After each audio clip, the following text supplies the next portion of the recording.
Chapter 1.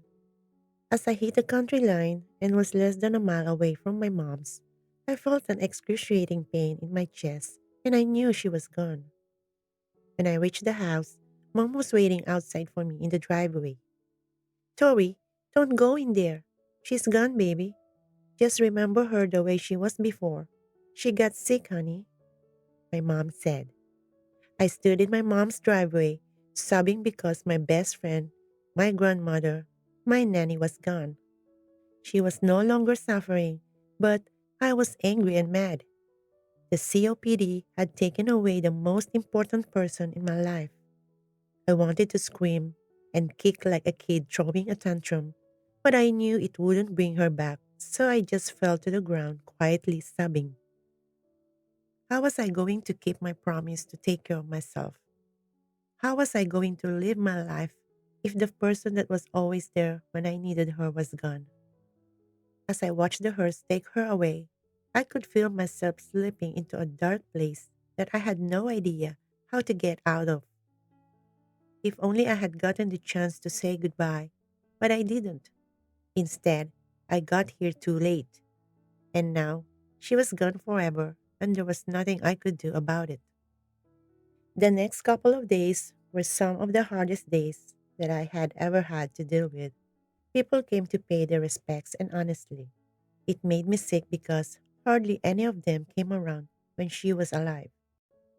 What should have been a time that brought everyone together made me want to distance myself from everyone and everything. 3 weeks later, it had been 3 weeks since my nanny passed away, and I hadn't offered to change clothes, go to work, shower, nothing.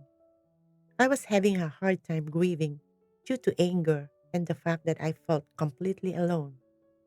I had no idea what to do about it. I distanced myself from my mom, and the rest of my so called family was nowhere around. I was a complete mess. I was about to crawl back into bed when I heard a knock on my door. I opened the door to find my boss standing on my porch, and he didn't look happy. It's been 3 weeks, Victoria, and you haven't returned any of my calls or came to work. I know you are going through a tough time right now, but we need you at work. The paperwork isn't going to take care of itself, my boss said. Henry, sir, I'm going to be honest. I don't care, and right now I just want to be alone, I said before, slamming the door in his face. A few minutes later, I received a text saying that I was fired and to come clean out my office immediately. I didn't even let it faze me. Instead, I threw my phone on the couch and opened another carton of ice cream. A few hours later, I got the urge that someone was watching me. I shrugged it off and realized that I smelled something that stank. After realizing that the stink was myself, I decided that maybe it was time to get a shower. I got up from the couch and headed upstairs to the bathroom. I stripped down and turned on my shower to the hottest setting. I stepped in, took a breath, feeling relaxed as the streaming water ran down my back. As I stood there with my eyes closed, I thought about Nanny and how much I missed her. I finished my shower and got dressed because I had decided that maybe a drive would help me feel a little better. I got into my car. I didn't know where I was going to go. I just knew that I wanted to drive. Before long, I realized that I had driven to the graveyard. I slowly got out of my car and walked over to her headstone that had a newly engraved hummingbird on it because she absolutely loved hummingbirds. I took a breath and fell on my knees, crying thinking about all the talks we shared over coloring posters and drinking coffee. I sat there on the ground, sobbing until my eyes were all out of tears. I had lost my most favorite person in the world. I had no one to talk to, and I had lost my job. My life was out of control and falling apart, and I had no idea how to stop it. As I started to get up, I whispered, I love you up to the moon. Normally, she would say, and back again. But this time, I didn't hear it. It was something we had said to each other since I was a kid. it was part of our special bond. When I got back home, I was numb. I didn't want to be alive anymore.